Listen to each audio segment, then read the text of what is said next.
108 ആംബുലൻസുകളുടെ നിലവിലെ അവസ്ഥ സംബന്ധിച്ച ന്യൂസ് മലയാളം പുറത്തുവിട്ട വാർത്തയിൽ നടപടി. ആംബുലൻസുകൾ പരിശോധന നടത്താൻ നടത്തിപ്പ് ചുമതലയുള്ള കമ്പനിയുടെ തീരുമാനം. ന്യൂസ് മലയാളം വാർത്തയിൽ കാണിച്ച ആംബുലൻസുകളടക്കം പരിശോധനയ്ക്കായി വർക്ക്ഷോപ്പിലെത്തിച്ചു. News Malayalam biggest impact.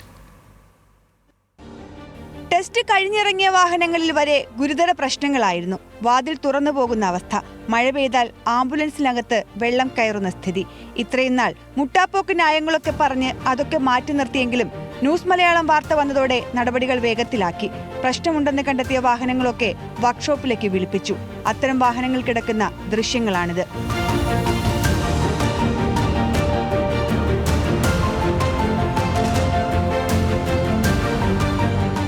ആംബുലൻസുകൾ ടെസ്റ്റിന് കയറും മുൻപ് എല്ലാ പണികളും തീർക്കണമെന്നാണ് നടത്തിപ്പ് ചുമതലയുള്ള കമ്പനി നൽകിയിരിക്കുന്ന നിർദ്ദേശം. പ്രശ്നമുള്ള ടയറുകൾ മാറ്റും. പരമാവധി 6 മാസത്തിനുള്ളിൽ പുതിയ വാഹനങ്ങൾ എത്തിക്കാനാണ് ശ്രമമെന്നും ആംബുലൻസിന്റെ നടത്തിപ്പ് ചുമതലയുള്ള GVK EMRI കമ്പനി അധികൃതർ വ്യക്തമാക്കി. അതേസമയം കോൾ സെന്ററിൽ നിന്നുള്ള അറിയിപ്പ് ലഭിക്കാതെയോ രോഗികളുടെ ബന്ധുക്കളുടെ അനുമതി ഇല്ലാതെയോ സ്വകാര്യ ആശുപത്രികളിലേക്ക് എത്തിച്ചാൽ കർശന നടപടി ഉണ്ടാകുമെന്നാണ് അധികൃതരുടെ മുന്നറിയിപ്പ്.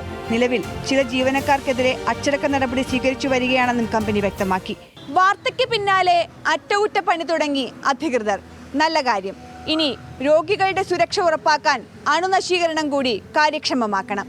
PR Praveena, news Malayalam, Thiruvananthapuram.